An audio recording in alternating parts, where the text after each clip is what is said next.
ষষ্ঠীর দিন আমরা সবাই রেডি হয়ে বেরিয়ে পড়েছিলাম ঠাকুর দেখতে। শুরুটাই করেছিলাম আমাদের বাড়ির কাছেই একটা প্যান্ডেল থেকে, উলুবেড়িয়ার মধ্যেই পড়ে বিধান পাঠাগার। ওই প্যান্ডেলটা বেশ ভালোই হয়েছিল, তবে অন্যান্য বছরের তুলনায় এবছরে একটু অন্যরকম করেছিল, তবে সব মিলিয়ে ভালোই লেগেছিল। আর ষষ্ঠী বলে তো একদমই মনে হচ্ছিল না, কারণ ষষ্ঠীর দিনও দেখছি এবছর বেরিয়ে ভালোই ভিড় হয়েছে। কারণ হয়তো সবাই বেরিয়ে পড়েছিল এই কারণেই যে বৃষ্টিটাও হচ্ছিল না সেভাবে। ভাবলো যদি বৃষ্টি শুরু হয়ে যায় পরের দিন থেকে তাহলে আর ঠাকুর সেভাবে দেখা যাবে না, তো তাই হয়তো সবাই ষষ্ঠী কেন হয়তো পঞ্চমী থেকেও অনেকে বেরিয়েছে। তারপরে তো আমাদের যে কোটালঘাটা নবোদয় সংঘ আছে সেখানে গিয়ে দেখছি ওরে বাপ রে, ইয়া লম্বা লাইন। সে লাইনে দাঁড়িয়ে আমাদের তো সেই হাসি ঠাট্টা আর বললাম না। রাস্তাটা দেখছি সুন্দর দারুণ সাজিয়েছে। এখানে থিম ছিল হচ্ছে দীঘার জগন্নাথ মন্দির, ভালোই করেছিল, প্রায় একই ধরনেরই দেখতে হয়েছিল, মানে দীঘার অনুকরণেই পুরো অনেকটা একই লাগছিল দেখতে। তো প্যান্ডেলের ভিতরে ঢুকে দেখলাম সুন্দরভাবে ছোট ছোট অনেক জগন্নাথ ছিল। আরও দেখলাম যে ওই পাথরের যে কাটিং করে যে বিভিন্ন মূর্তিগুলো হয় সেগুলো করেছিল, বেশ সুন্দরই বানিয়েছিল, একই ধরনেরই লাগছিল দেখতে। মানে হঠাৎ করে যদি কেউ গাড়ি নিয়ে ওখানটা থেকে পাস হয় বুঝতেই পারবে না যে এটা অরিজিনাল দীঘার জগন্নাথ মন্দির নাকি এটা একটা কোনো মণ্ডপ। তো খুব সুন্দর লাগছিল দেখতে। তো দীঘার মন্দিরটা তো আমরা এখনো সেভাবে সামনে থেকে গিয়ে দেখে উঠতে পারিনি, যাই হোক প্যান্ডেলটা দেখে ভালোই লাগলো। ভিতরটা ঢুকে দেখলাম যে সুন্দর ফুল টুল, যেরকম মন্দিরে যেভাবে সাজানো, একটা ইয়া বড় জগন্নাথ দেবের মূর্তি ছিল, তারপরে আরো নানান ছোট ছোট মূর্তি ছিল। ভিতরটা ভালোই ভিড় হয়ে যাচ্ছিল, যেহেতু জিনিসটাই একটা সুন্দর নতুনত্ব জিনিস করেছে। আর কিছুদিন আগেই আমাদের দীঘার মন্দিরও উদ্বোধন হয়েছে, একদম ট্রেন্ডিং বলতে পারো ব্যাপারটা। তো সেই জন্য এই প্যান্ডেলটা একটু বেশি ভিড় হচ্ছিল। এখানে ঢুকে আমরা প্রায় অনেকটা সময় কাটিয়েছিলাম, একটু ফটো টটো তুলেছি, কিছু ছোট ছোট ভিডিও করেছি, আরও দেখছিলাম ঘুরে ঘুরে, বেশ ভালোই লাগছিল। তারপরে যাই হোক অনেকটা লাইন দিয়ে তো ভিতরে ঢুকেছি, একটু না দাঁড়ালে হয় না, ওই ঠাকুর দেখবো আর বেরিয়ে যাবো সেই ব্যাপারটা আসে না। তারপরে দেখলাম ঠাকুরটাও এখানে একটু অন্যরকম, মানে অন্যান্য প্যান্ডেলের তুলনায় এই ঠাকুরটা একটু কিরকম বলবো, ওই জগন্নাথ স্টাইলেরই মানে করেছে। তোমরা দেখো ভালো করে ভিডিওটা, মানে হাতগুলো দেখো সোজা সোজা হয়ে আছে, এমনি যেরকম নর্মালি ঠাকুরদের হাত হয় ঠিক সেরকম না, অনেকটাই জগন্নাথ সুভদ্রা এদের মতোই করেছে জিনিসটা। তো দারুণ লাগছিল প্যান্ডেলটা ভেতর থেকে। আর ঠাকুরটা আবার অন্যান্য ঠাকুরদের তুলনায় অনেকটাই আলাদা লেগেছে, বারবার বলছি এটা আমার খুব ভালো লেগেছে। তারপরে আমরা নেক্সট এখান থেকে বেরিয়ে আরো অনেকটা পথ, মানে কিছুটা যারা জানে তারা হয়তো বলবে এটা অনেকটা না, কিছুটা, যাই হোক আমার তো খুবই কষ্ট হচ্ছিল হাঁটতে। তো কিছুটা এগিয়েই মনসাতলা বলে আমাদের উলুবেড়িয়ার একটা বিশাল নাম করা একটা, মানে এখানেও খুব ভালো ভালো প্যান্ডেল হয়, ঠাকুরও সুন্দর হয়, নাম করা একটা জায়গা বলতে পারো। তো এখানে যেটা দেখলাম একটা জিনিস খুব ভালো লেগেছে, রিসেন্ট যেহেতু আমাদের জুবিন গার্গ মারা গেছে, তো সামনেই তার একটা ফটো টটো দিয়ে একটা শ্রদ্ধাঞ্জলি করেছে, ভালো লাগলো দেখতে। আর ভিতরে ঢুকে দেখলাম এখানে যেটা হয় আর কি, এখানে প্যান্ডেলের তুলনায় মণ্ডপের তুলনায় ঠাকুরটা প্রত্যেক বছর নতুনত্ব রাখে।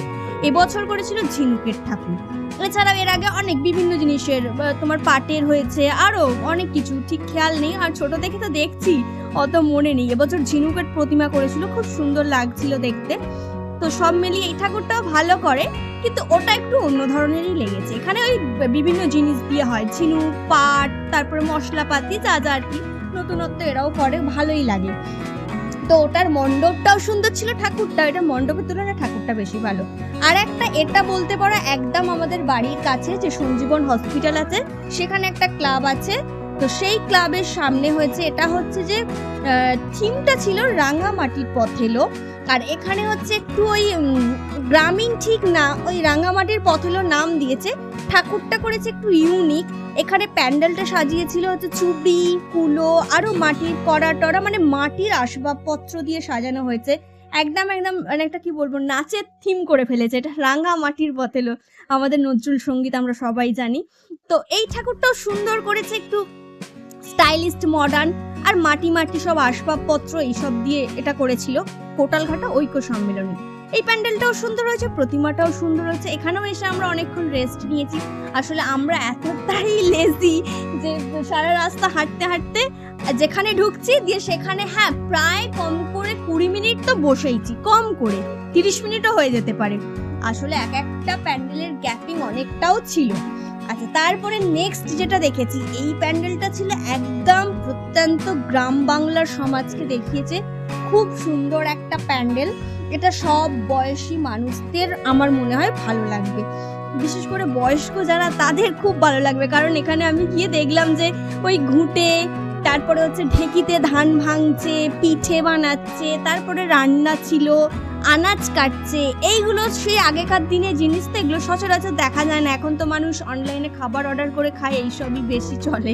তো যাই হোক, এটা দেখে যারা বয়স্ক মানুষ তাদের তো ভীষণ ভালো লাগবে, আমারও ভালো লেগেছে। গরু ছিল, আরো অনেক কিছু ছিল। আর এখানে ঠাকুরটা, এই প্যান্ডেলের ঠাকুরটা যদি তোমরা দেখো, মানে একদম কি বলবো, মানে আমরা যেরকম নর্মালি যখন মামার বাড়ি যাই যেরকম পোশাক পরে মায়েদের সাথে যেভাবে যাই, ঠিক সেরকম, মানে ঠিক ঠাকুরের চলটা এখানে রাখেনি, একদম গ্রামের মতোই।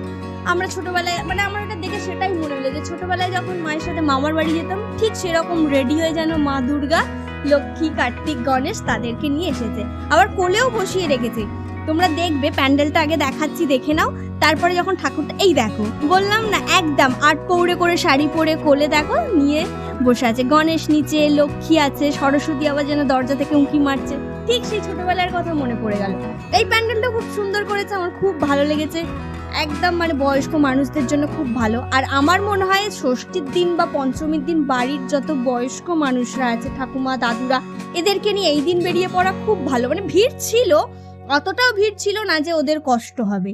তো ষষ্ঠীর দিন আমার মনে হয় ওই ধরনের মানুষদেরকে ঘুরিয়ে দেওয়া ভালো।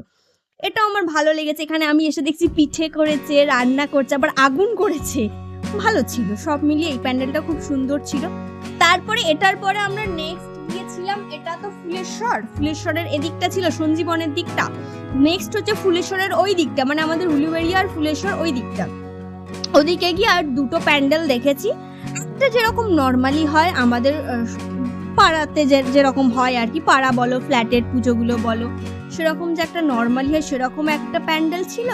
আর একটাও, আর সেটার ঠাকুরটা ভালো ছিল, সেটা বলছি, এটা আসুক। আর তারপরে এখানেও ওই আর কি, এখনকার ছেলে মেয়েরা আমরা জানো ফটো ভিডিও না তুললে হয় না, তো সেই সব করে নিলাম, ভালোই লেগেছে।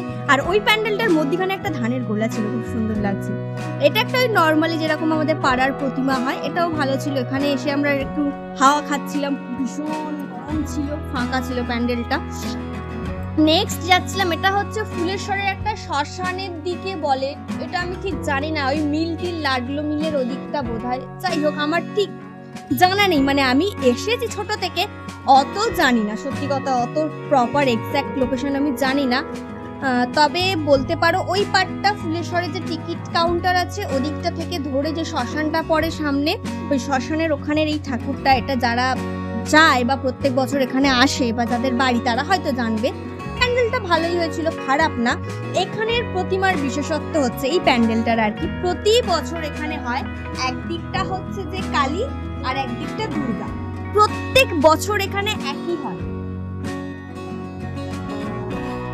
ও, একদিকটা শিব একদিকটা দুর্গা, যাই হোক আমি দেখেছি, অত বুঝতে পারিনি। ও, একদিকটা শিব আর একদিকটা দুর্গা, আমি কালী বলছি, মানে কালারটা ওরকম ছিল তো সেই জন্য আমি বুঝতে পারিনি। যাই হোক, প্রত্যেক বছর নাকি এখানে সেম হয়, আমি তো কোনোদিনও আসিনি, ফার্স্ট টাইম এলাম। তো তোমরা জানিও পুরো ভিডিওটা কেমন লাগলো, ভালো লাগলে অবশ্যই লাইক কমেন্ট শেয়ার করে দিও, আর চ্যানেলে যদি নতুন হও অবশ্যই সাবস্ক্রাইব করো। আর সবাইকে জানাই শুভ ষষ্ঠীর অনেক ভালোবাসা ও অভিনন্দন।